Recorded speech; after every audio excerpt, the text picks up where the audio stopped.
स्वागत छ भाइ बहिनीहरूलाई नेपाल अनलाइन स्कुलमा। आज हामी क्लास 11 को इकोनोमिक्स अन्तर्गत च्याप्टर 3 मा ल अफ डिमान्ड भन्ने टपिक पढ्न गइरहेको छौं र अब हामीले सुरुका क्लासहरुमा चाहिँ अब टाइप्स अफ डिमान्डको कुराहरु गरिसकेका छौं। अब हामीले ल अफ डिमान्ड भनेको के हो हैन, यसको रिलेसन्सहरु के कस्ता छन्, प्राइस र डिमान्डको रिलेसन के कस्तो छ र हाम्रो प्रोफेसर अल्फ्रेड मार्शलले चाहिँ कस्तो खालको डेफिनेसन दिनु भएको छ त्यो कुराहरु डिस्कस गर्छौं। अब ल अफ डिमान्ड भन्ने बित्तिकै डिमान्डको ल भनेर बुझिन्छ। अब हामीले सुरुमा एउटा कुरा चाहिँ के गरौँ भन्दा the close but inverse relationship between price and demand. Price and demand is the law of demand। के भने त यो लाइनले यो पोइन्टले हामीलाई the close but inverse relationship between price and demand is the law of demand. Price र डिमान्डको inverse रिलेसनशिपलाई चाहिँ ल of demand भनेर भनिदो रहेछ। र अब यो कुराहरु चाहिँ कसले फर्मुलेट गर्नु भएको हो त भन्दा अल्फ्रेड मार्शलले फर्मुलेट गर्नु भएको हो। जस्तै उहाँको डेफिनेसन पनि हामी हेरौं। अकॉर्डिङ टु मार्शल के भनेको छ त अदर थिंग्स रिमेनिङ सेम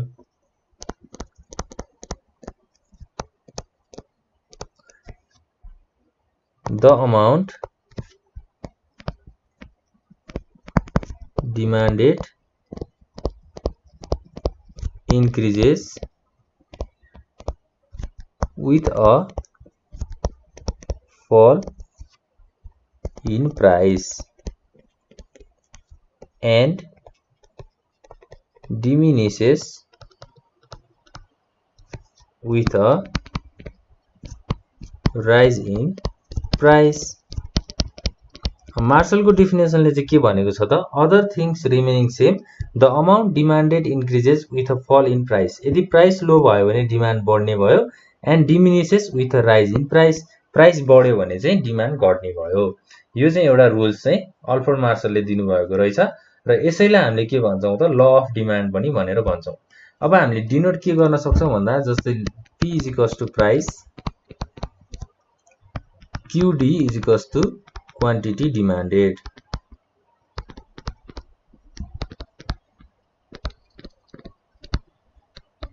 अब हामीले के गर्न सक्यौं भन्दा जस्तै प्राइस बढ्यो भने क्वान्टिटी डिमान्डेड घट्ने भयो, त्यसपछि प्राइस घट्यो भने क्वान्टिटी डिमान्डेड चाहिँ बढ्ने भयो। यसरी चाहिँ हामीले हाम्रो ल अफ डिमान्डको कुराहरु गर्न सक्छौं। ल अफ डिमान्डलाई चाहिँ हामीले यसरी बुझ्न सक्छौं। अब हामी जाउँ ल अफ डिमान्डको एजम्पसनमा। एजम्पसन्स को अन्तर्गतमा चाहिँ के पोइन्टहरु आउँछ त भन्दा जस्तै फर्स्टमा के छ भन्दा no change in consumers income first भयो। त्यसपछि नो चेन्ज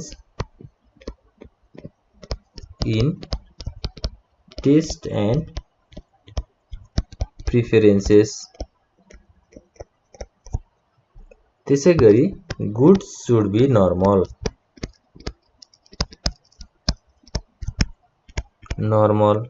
हैन। त्यसपछि के भयो त नो चेन्ज इन पपुलेसन।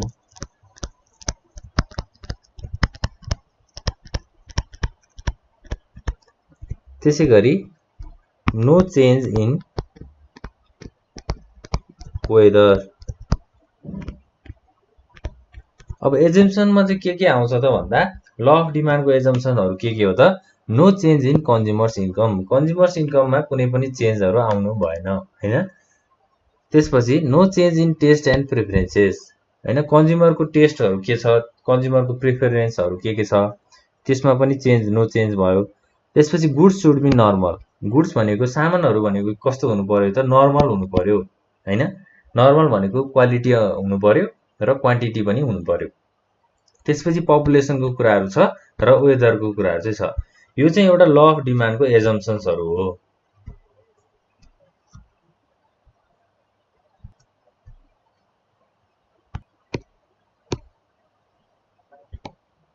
ल अब ल अफ डिमान्ड भित्र चाहिँ हामीले एउटा डिमान्डको शेड्युल बनाउँछौं र डिमान्ड कर्वको कुराहरु चाहिँ गर्छौं है त। डिमान्ड शेड्युल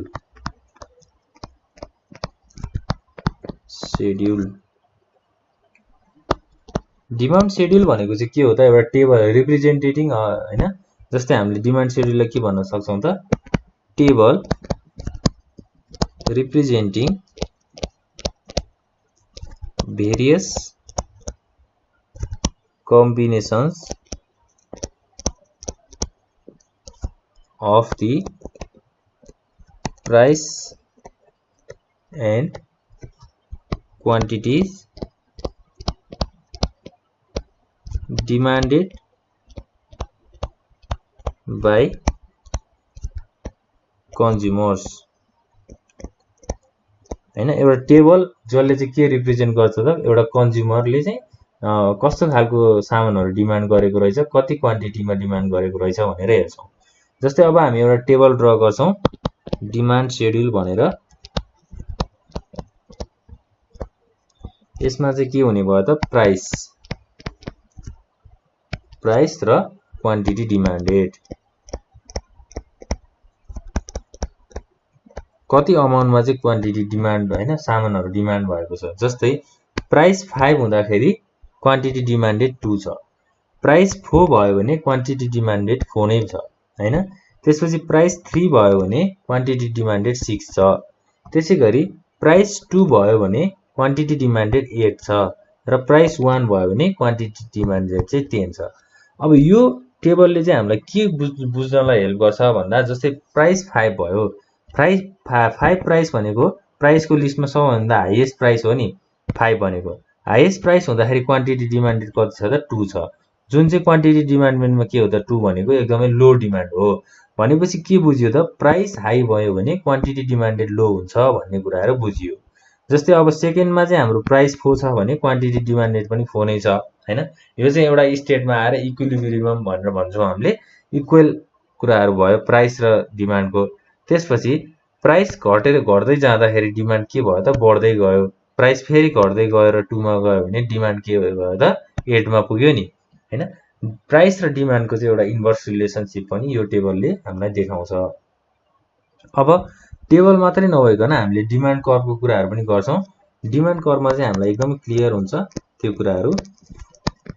डिमान्ड कर्वमा जान्छौं हामी। डिमान्ड कर्वमा चाहिँ अब हामीले पहिला y एक्सिस को कुराहरु गरौं, त्यसपछि x एक्सिस, यो सेन्टर अफ ओरिजिन हैन।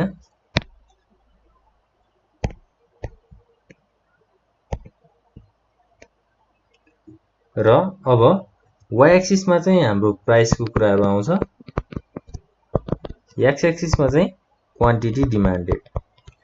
जस्तै प्राइस के छ त हाम्रो 1 2 3 4 र 5। क्वान्टिटी डिमान्डेडमा चाहिँ 2 4 6 8 10।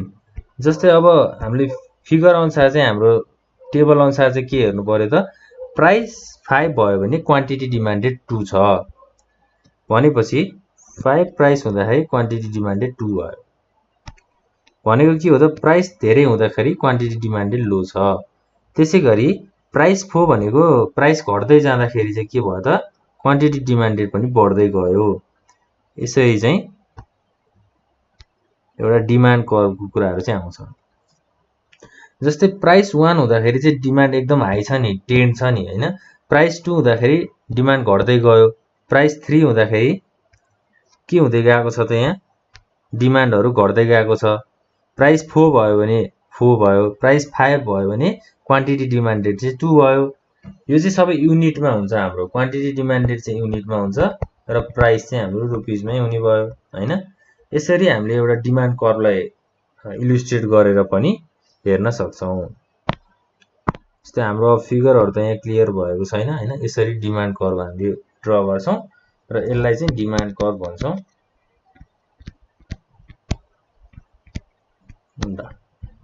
यसरी हामीले प्राइसको एउटा डिमान्डको शेड्युल बनाएर डिमान्ड कर्भहरू यसरी पनि हामीले हेर्न सक्छौँ।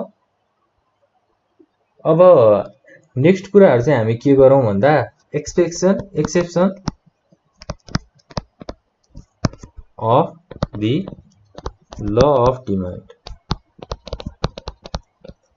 ल अफ डिमान्डको एक्सेप्सन्सहरू चाहिँ के छ त? जस्तै अब एक्सेप्सन्स अफ ल अफ डिमान्डमा चाहिँ कस्तो खालको गुड्सहरू आउँछ, कस्तो खालको सामानहरू आउँछ भन्दा जस्तै नेसेसरी गुड्स, त्यसपछि गिफन गुड्स, त्यसै गरी हाम्रो अर्को के हुन सक्छ त प्रेस्टिजियस गुड्स,